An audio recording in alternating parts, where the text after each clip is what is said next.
에베소서 2장 1절에서 6절까지 쭉 읽어보시면요. 어떤 그 내용이 나오냐면 특히 2장 1절, 2절, 3절 보시면 이런 느낌 들 겁니다. 예수 그리스도를 믿지 않는 사람이 어떤 상태에 빠져 있는가? 여러분들은 예수 그리스도를 믿지 않는 사람들은 어떤 상태에 빠져 있다고 생각되십니까? 한마디로 불행한 상황, 불행한 처지에 빠져 있는 거예요. 한마디로 이렇게 말로 표현할 수 있는 겁니다. 아주 비참하고 불행한 상황 속에 처해 있다. 예수 그리스도를 믿지 않는 사람들은 그 사람이 어떤 사람인가 상관없이요. 불행한 처지에 처해 있다는 거예요. 그 사람이 어떤 사람이든 상관없이. 그런데 이제 오늘 이 말씀 보면 이제 우리가 알 수 있는 게 또 뭡니까? 구원받는 우리들도 옛날에 이런 상태에 빠져 있었다는 것을 또 알려주고 있어요. 그래서 이제 우리가 이제 살펴볼 것은 이겁니다. 예수 그리스도를 믿지 않는 사람들은 과연 어떤 상태에 빠져 있는지 우리가 한번 구체적으로 한번 살펴보고요. 그리고 우리가 이 시간 가져야 할 마음은 겁니다. 불쌍한 사람들 아무리 성공했다 할지라도 부러워하지 말자. 도리어 불쌍히 여기자. 그리고 우리들은 구원받은 우리들은 그냥 구원 주신 하나님을 찬양하면서 감사하면서 우리가 살아가자. 이것을 우리가 좀 깨닫으면 좋겠습니다. 자, 우리가 이제 이 본 말씀을 우리가 보면서요, 이런 말씀인데요. 여러분들도 전에는 허물과 죄로 죽었던 사람들입니다. 이렇게 나와 있는데요. 허물과 죄로 죽었다.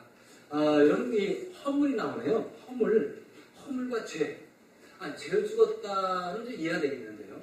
아니, 허물과 죄로 죽었다? 허물이 과연 뭘까요? 허물과 죄는 같은 동료입니다. 같은 의미를 가지고 있는데요. 어떻게 의미가 되냐면은 허물은 이 히브리어적인 의미로 보면요. 이겁니다. 바른 길에서 벗어나다가 이 허물의 뜻이에요. 바른 길에서 벗어나다. 그렇다면 이제 어떤 것이 되겠습니까? 쉽게 지금 얘기하겠습니다. 하나님께서는 우리 보고 우상을 섬기라고 했습니까? 안 했습니까? 우상을 섬기라고 하지 않으셨죠. 오직 하나님만 섬겨라. 이렇게 말씀하셨죠. 이게 바른 길인 겁니다. 이렇게 가야 되는 거죠. 그런데 이런 바른 길을 걸어가지 않고 우상을 섬긴다. 이게 허물인 거예요. 이해되셨죠? 더 쉽게 얘기하자면 이제 세상 사람들이 이제 일상 살아가면서 나쁜 짓을 했습니다. 해야 말 것을 했어요. 잘못했으니까 경찰 잡아가지고 감옥에 집어넣겠죠? 그럼 이 사람들이 감옥 생활 하면서 나오면서 어떻게 얘기를 합니까? 제가 옛날에 나쁜 짓을 저질러서 감옥에 갔다 와가지고 이런 허물 때문에 제가 참 어려움이 있습니다. 저의 허물 용서해 주세요. 이렇게 얘기하지 않습니까? 이 허물. 왜 그렇습니까? 자기가 다른 사람 살지 못한 거예요. 그래서 감옥에 가게 되고 이런 거게 되겠죠. 이제 허물의 의미는 겁니다. 그 다음에 이제 우리가 또 살펴볼 게 또 죄예요. 죄. 우리가 죄는 이렇게 잘 알고 있습니다. 죄가 어떤 뜻인지 여러분 알고 있죠? 죄는 또 우리가 여기서 이제 구체적으로 알아볼 게 히브리적인 의미를 또 알아봐야 될 것 같아요. 원어의 의미는 이겁니다. 관역에서 벗어나다. 관역. 여러분 그 화살 때 관역 보고 쏘지 않습니까? 그래갖고 관역 보고 쫙 화살 쏘면은 이 화살이 관역을 향해서 쭉 날아가서 관역에 딱 꽂히는 겁니다. 이걸 의미하는 거예요. 근데 그 관역에서 벗어났을 때 이게 죄라는 거예요. 그럼 관역에서 벗어나는 게 죄다. 이게 과연 무엇일까? 좀 더 제가 좀 쉽게 좀 얘기하겠습니다. 이게 어떤 거냐면 이거예요. 하나님께서는 우리들에게 뭡니까? 뜻과 그리고 목적을 주셨어요. 이렇게 살아라. 이런 목적과 뜻을 가지고 살아가는 것이 하나님의 뜻이요 목적이다. 이걸 우리에게 알려주셨습니다. 쉽게 얘기해서 이거죠. 하나님께서는 이렇게 말씀 주셨습니다. 오직 하나님만을 경외하고 살아가야 한다. 이게 참 뜻인 거예요. 이런 목적으로 살아가는 것이 우리들인 겁니다. 자, 그런데 그 하나님의 뜻에서 벗어났어요. 이 관역에서 벗어났다는 겁니다. 자, 우리가 이제 우상을 섬겼습니다. 근데 우리 하나님께서는 우리 하나님 뜻은 무엇입니까? 우상 섬기지 말고 오직 하나님을 경외하며 살아가는 것. 이것이 우리를 향한 하나님의 뜻인 거예요. 목적이고. 우리가 왜 이 세상에 태어난 것입니까? 오직 하나님을 경외하고 경배하기 위해서 태어난 거예요. 그 목적으로 살아가야 되는 겁니다. 그런데 우리가 이런 목적과 뜻을 따르지 않고 하나님을 섬기지 않고 우리가 우상을 섬겼다. 이게 죄인 거죠. 그래서 허물과 죄는 같은 의미예요. 같은 의미. 그래서 허물과 죄로 죽었던 이런 게 많이 나오는 겁니다. 근데 이제 우리가 여기서 이제 또 봐야 될 게 이거네요. 그때 여러분 허물과 죄 가운데 1절 보겠습니다. 여러분도 전에는 허물과 죄로 죽었던 사람, 이미 죽었어요. 근데 허물과 죄로 이미 죽었다고 얘기하는데 이게 죽었다는 게 어떤 거냐 이거예요. 나는 예수 그리스도 믿지 않아도 난 살았는데 왜 난 죽었다고 그러느냐 이렇게 말할 수 있잖아요. 세상 사람들은. 이렇게 봐야 되는 겁니다. 육체적으로 죽었다는 게 아니라 영적으로 죽었다는 거예요. 영적으로요. 칼빈은 이렇게 얘기합니다. 이 구절을 두고 이렇게 얘기를 해요. 칼빈, 종교개혁자 칼빈이죠. 장로교의 창시자입니다. 존 칼빈이 얘기한 게 이겁니다. 죽었다, 이것은 하나님에 대해서 죽었다. 하나님에 대해서 죽었다. 다시 말해서 영적으로 죽었는데 하나님과 단절된 상태, 하나님과 분리된 상태, 이것이 곧 영적인 죽음이다. 자, 여러분 이제 이 영적인 죽음이 어떤 것인지 아시겠죠? 영적인 죽음, 하나님과 분리되어 있는 사람, 이 사람은 영적으로 죽은 거예요. 여러분 물고기 있죠? 자, 물고기는 물에 있어야지만 살 수가 있습니다. 여러분 이 물고기가 물에 있어야지만 사는데 이 물고기가 물을 떠나 살 수 있나요? 꼭 죽죠. 헐떡이다가 죽습니다. 마찬가지인 거예요.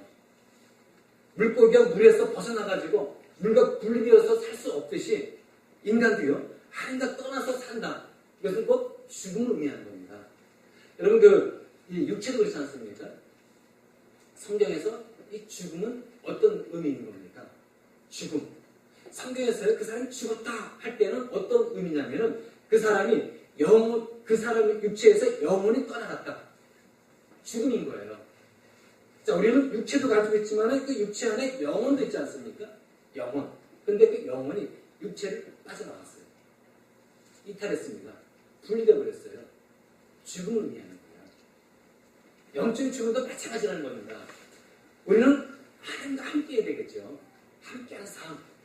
근데 하나님이 함께 해야 되는데 하나님과 함께 하지 않고 분리되었다. 떨어져 나갔다. 벗어났다. 영적인 죽음을 의미하는 거예요. 따라서 여러분 세상 사람들은 예수 그리스도 믿지 않잖아요. 따라서 그 사람들은 하나님과 분리되어 있는 거예요. 하나님과 단절되어 있는 겁니다. 그래서 여러분 세상 사람들 부러워하지 마시기 바랍니다. 세상 사람들 보겠는데요. 잘난 사람들 많아요. 성공한 사람들 많이 있잖아요. 출산들 많이 있어요. 유명한 사람들 많이 있습니다. 권력 있는 사람들 많이 있어요. 그런데요, 그 사람들이 예수 그리스도를 믿지 않는다는 얘기입니다. 그 사람은 영적으로 죽은 사람입니다. 하나님과 분리된 사람들입니다.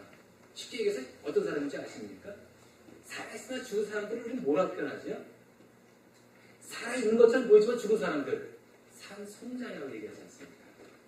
산송장입니다. 여러분 불하지 마시기 바랍니다. 없어도요. 보잘것 없어도요. 예수 그리스도를 믿고 하나님을 섬겨 나가는 그 사람이 정말 복된 겁니다. 행복한 거예요.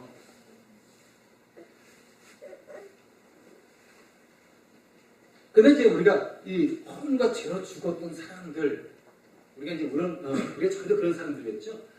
근데요, 여러분, 허물과 죄로 죽은 사람들의 삶의 특징이 있어요. 삶의 특징. 예수 그리스도를 믿지 않는 사람들, 영적으로 죽은 사람들의 삶의 특징이 2절 나옵니다. 오늘은 2절만 보겠습니다. 3절 다음 주부터 보겠습니다. 2절 보니까 이렇게 나와 있어요. 그때 여러분들은 허물과 죄 가운데서 이 세상의 풍조를 따라 살고, 여러분 세상 사람들이요, 예수 그리스도 믿지 않는 사람들, 영적으로 분리된 사람들, 하나님과 영적으로 죽은 사람들이요, 이 사람들은요, 세상의 풍조를 따라 살아가고 있는 겁니다. 안 그런 것 같죠? 자기는 부자하고 싶을 겁니다. 내가 왜 세상 따라가? 천만에요. 예수 그리스도 믿지 않고 아무 없는 그 사람은요, 어쩔 수 없이 세상 풍조를 따라가게 돼 있는 겁니다. 따라가게 돼 있는 거예요. 세상 풍조를 따라간다는 게 무엇일까요? 세상 풍조를 따라간다. 쉽게 좀 생각해 보겠습니다. 세상 사람들은 보시기 바랍니다. 돈이 최고예요. 돈만 있다면 못할 게 없잖아요. 돈만 있으면 뭐든지 한다. 돈이 우상인 거예요. 돈 없으면 죽는 겁니다. 돈 많으면 진짜 쾌재를 부르고 아주 이상 행복하게 살아갈 것 같이 생각을 합니다. 세상의 풍조가 그래요. 그래서 세상 사람들은요, 이런 풍조에 따라서 열심히 돈을 모읍니다. 돈 없으면 죽을 것처럼 모아요. 이게 마치 세상에 이 흐름이냐 이렇게 살아가는 겁니다. 세상 사람 다 그렇게 살아가는데 나도 그렇게 살아가야지. 이게 뭐죠? 세상 풍조를 따라가는 모습인 거예요. 남들이 그렇게 사니까 나도 그렇게 살아간다. 남들이 그렇게 생각하니까 나도 그렇게 생각한다. 여러분, 세상 풍조를 따라간다는 게 어떤 것인지 아시겠죠? 남들이 하나님 없이 잘 살아가네? 하나님 없이도 뭐 이렇게 좋은 거 살아가네? 그래, 뭐 나도 하나님 섬길 필요 있나? 하나님 믿을 필요가 있나? 저렇게 살아가면 되는 건데 이렇게 살아가는 거예요. 이게 뭡니까? 세상 풍조를 따라가는 모습인 거예요. 이게 바로 예수 그리스도 믿지 않은 세상 사람들의 모습인 겁니다.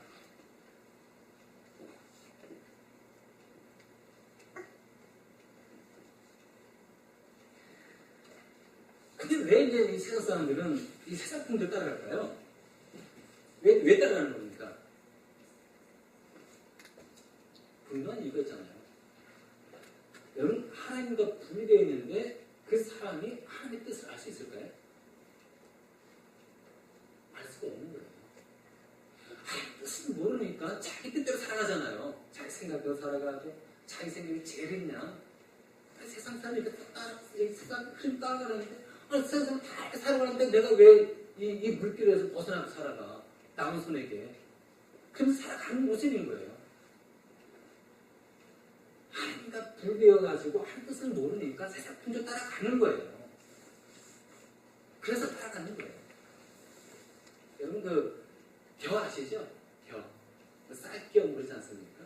약간 이제 쌀을 보면 이렇게 이제 노랗게 이렇게 겨우 붙어 있잖아요. 꼭지 있지 않습니까? 팔굽기를 해가지고 쌀겨를 벗겨내요. 그 쌀만 빼내요. 그럼 쌀겨는 이게 가렵잖아요. 바람이 훅 불어도 휙 나가지 않습니까? 그래가지고 이제 동쪽으로 바람이 휙 불면은 쌀겨도 이 동쪽으로 휙 날아가는 거예요. 서쪽으로 바람이 휙 불면 쌀겨는 아무 힘도 없고 가벼우니까 이 서쪽으로 휙 날아갑니다. 날아가서 어느 곳에 떨어지겠죠? 떨어져가지고 싹 없어지는 겁니다. 이게 뭡니까? 영적으로 죽은 사람들의 비참한 모습입니다.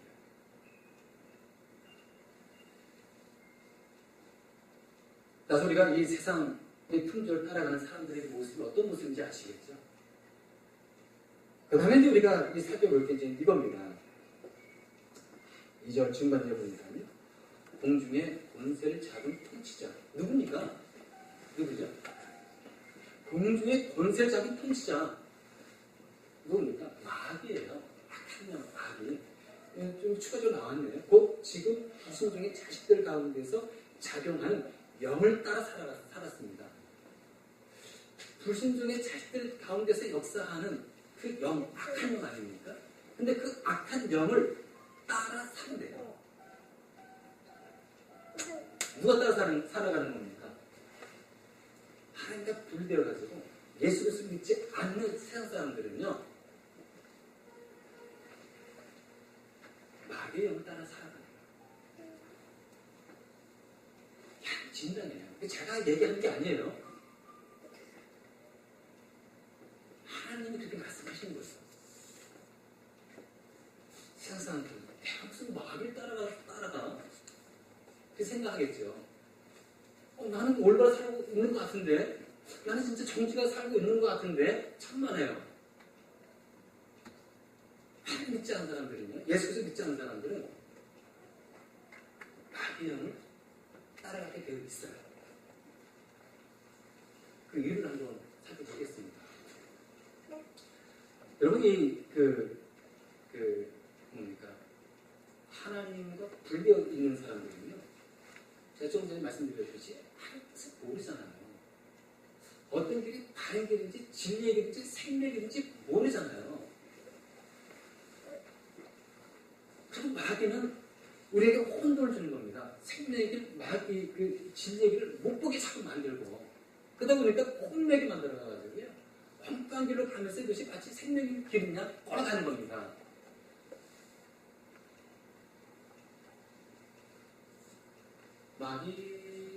오늘 좀 마귀 얘기 많이 되겠네요.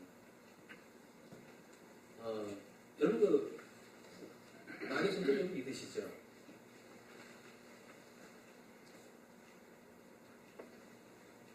만약에 여러분 마귀의 존재를 믿지 않는다면 어떻게 될까요? C.S. 루이스가 이런 얘기를 했어요. 귀신의 존재를 조금 믿는 것도, 지나치게 믿는 것도 문제다. 그런데 이 귀신의 존재, 이 마귀의 존재를 너무 믿지 않는 것도 문제다. 이런 얘기를 했어요. 지나치게 믿어도 문제죠. 너무 의식해가지고 지나치게 믿어도 문제인 겁니다. 근데 전혀 믿지 않는 것도 문제라는 거예요. 왜 그러냐면은, 여러분이 마귀가 활동하기 좋은 환경이 어떤 겁니까? 마귀가 활동하기 좋은 환경. 마귀의 존재를 믿지 않는 사람들이 모여있는 그런 환경이 얼마나 활동이 좋을까요? 우리나라는 남과 북이 이렇게 분단되어 있죠. 그래가지고 북한에는 공산당을 다 지배하고 있고요. 남한은 자유민주국가 우리나라가 이렇게 존재하고 있지 않습니까? 그래가지고 북한에서는 지금은 모르겠습니다만은 전에는 가족들이 많이 왔잖아요. 스파이들이 저도 이렇게 막 넘어오고, 지금은 이제 한국 내 고정 간첩들이 있겠죠. 활동하고 있겠죠. 근데요, 여러분, 간첩들이 어느 나라에서 활동하기 좋을까요? 어느 나라에서는요, 간첩의 존재를 인정하지 않는 거예요. 세상에 간첩이 어디 있느냐, 스파이가 어디 있느냐, 이게 살기 좋은 나라에. 어느 나라는 이 간첩 존재를 확실히 믿고요. 그리고 간첩이 언제 들어올지 모른다 해가지고 철저같이 경계하고, 그리고 아주 그냥 긴장하고 있습니다. 어떤 나라는요. 자, 그렇다면 간첩이라면 어떤 나라에 가고 싶을까요? 간첩은 자기의 존재에 대해서 전혀 인정하지 않아요. 그리고 자기가 어떠한 일을 하는지 전혀 모르는 그러한 나라에 가서 활동하기 얼마나 좋겠습니까? 철다같이 경비를 쓰고 긴장하고 있는 그러한 나라에서는요, 간첩이 활동하기가 어려워요. 쉽지가 않습니다. 그러나 간첩의 존재를 모르거나 믿지 않으려고 하는 그 나라에서 활동하기가 굉장히 쉬워요. 활개칩니다. 마찬가지입니다. 마귀의 존재를 인정하지 않고, 그리고 마귀의 존재를 무시하고, 그리고 이것을 알려고 하지 않는 사람에게는요, 그럼 마귀는요, 그 사람을 완전히 장악해요. 그 사람의 사고 체계, 그들의 이 생각까지도 넘나들면서 그들을 유혹한다는 거예요. 얼마나 그 사람이 활동하기 좋겠습니까? 완전히 자기 종처럼 누리잖아요. 그 사람은 무차별적으로 당하는 거죠. 완전히 나의 종처럼 조종을 받는 겁니다. 그게 귀찮은 거예요. 난 똑똑하니까, 난 다 배웠으니까 천만에요. 여러분, 이 악한 년이 얼마나 지혜로운데요.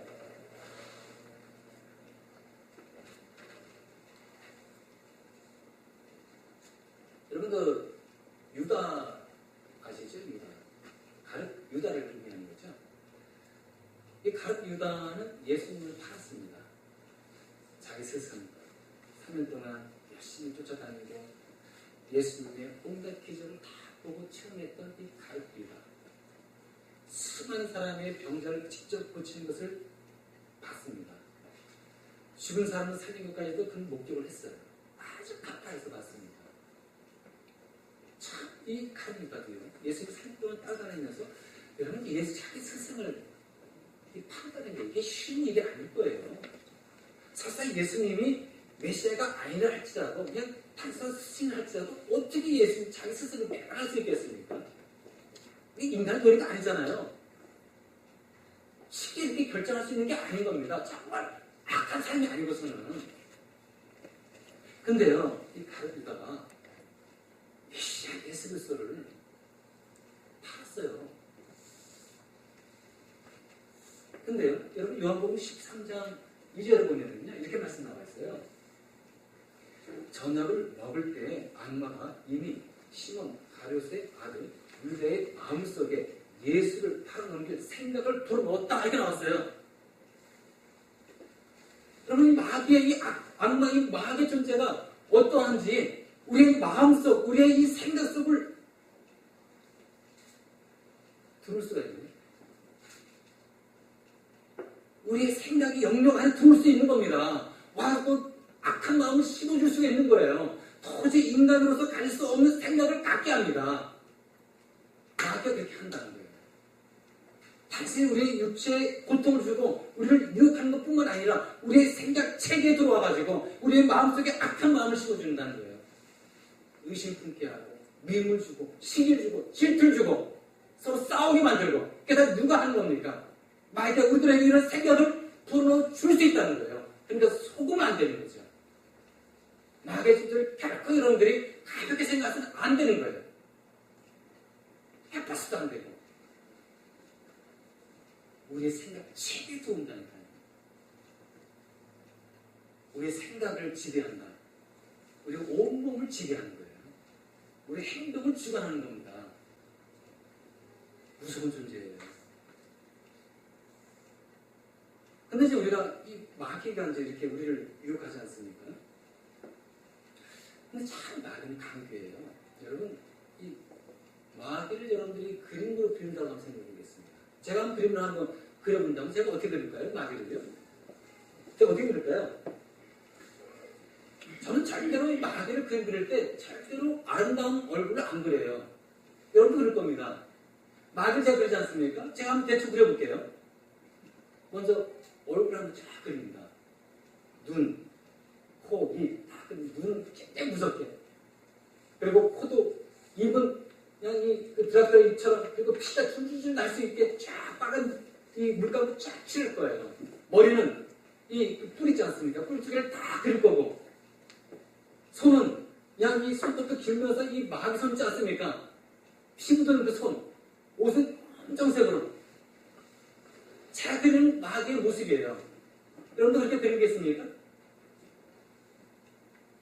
우리가 생각하고는 이 마귀의 모습. 저는 그렇다고 봐요. 정말 이 악한 이 마귀는요, 마귀 얼굴이 정말 악할 거예요. 아름답지 않을 거라고요. 그런데 우리 생각하고 있는 그 모습, 그 악한 얼굴의 그 모습, 흉악한 그 얼굴의 그 모습, 분명히 맞을 거라고요.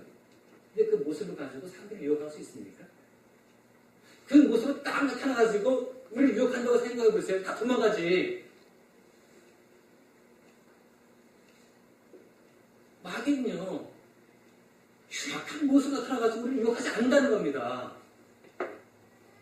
고린도서 14장 11절인가요? 11장 14절인가요? 거기에 이렇게 나와 있어요. 사단도 자기를 광명의 천사로 가장한다, 이렇게 나와 있어요. 그래야 사람들을 유혹하죠. 자기의 본 모습대로 악하고 흉악한 모습으로 딱 나와가지고 사람들을 어떻게 유혹할 수 있겠습니까? 가장하는 거예요. 천사의 모습 얼마나 아름답습니까? 그 모습으로요, 우리를 유혹하는 겁니다. 창세기 보면 에덴동산에서 선악과가 있고 하하가 이제 그 뭡니까? 이 뱀의 유혹을 받죠. 뱀은 악마의 분신입니다. 그러니까 악마가 뱀의 모습이 나타난 거예요. 여러분, 뱀 보셨습니까? 밖에서 보셨어요? 저는 뱀을 만져봤습니다. 그럼 제가 예수 믿지 않았고요. 그냥 군대에서 뱀을 잡아가지고 실험용이에요. 실습용으로, 훈련용으로 딱 만져가지고 뱀 얼굴 딱 봤어요. 독사는 아니고 물뱀이었습니다. 뱀 얼굴이요. 너무 사악해요. 진짜 흉악하고요. 진짜 무섭습니다. 뱀의 얼굴을 한번 보시기 바랍니다.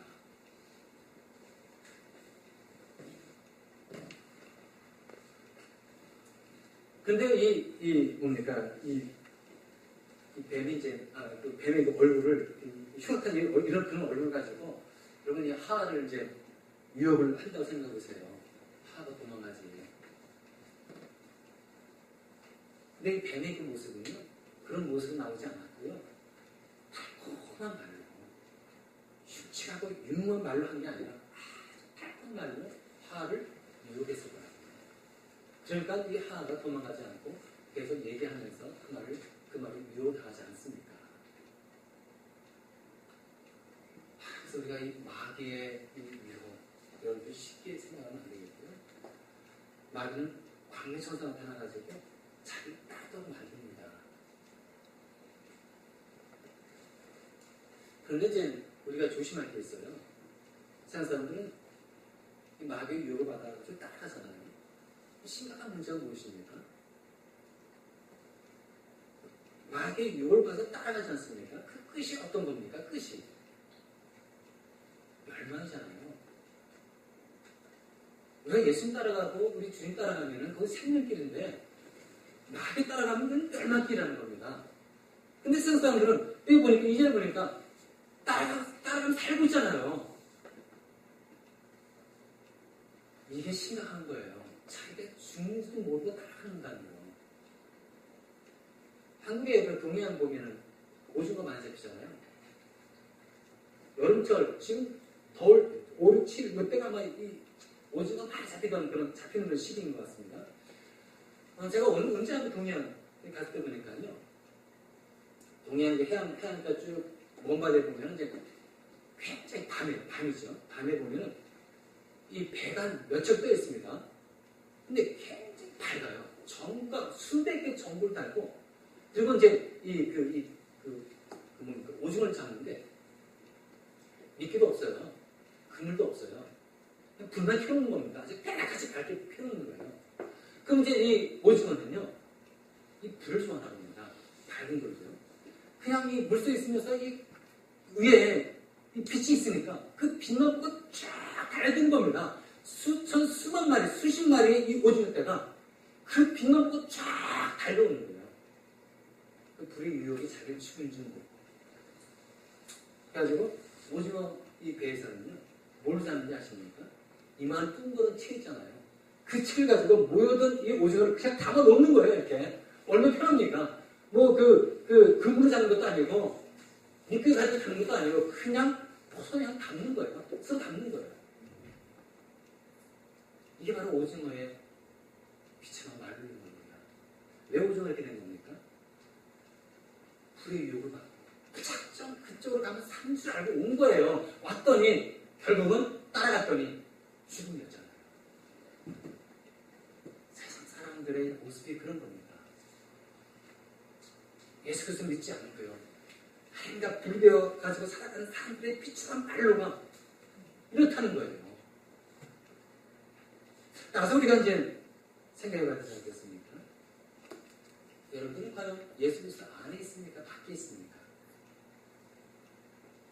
예수 그리스도를 영접해서 여러분들은 하나님을 아버지라고 분명히 믿고 그분을 섬기고 있습니까? 그렇지 않습니까? 이거 여러분 체크해야 되는 거예요. 그렇지 않으면 여러분들은 계속해서 세상 풍조를 따라가는 거예요. 마귀의 시킨 대로 조종한 대로 살아가는 겁니다. 자기는 아니라고 그러겠죠. 하지만 그렇게 따라가는 거예요. 그러다가 어떻게 되는 겁니까? 멸망길로 시작이 되는 거예요. 이걸 우리가 우리에게 주시는 말씀이 올 말씀입니다. 다음 주에는 이런 비참한 말로와 그 문명성에 있는 인간들을 어떻게 벗어날 수 있는가에 대한 해결책을 한번 살펴보겠습니다. 기도하시겠습니다. 기도할 때 우리 결단하면서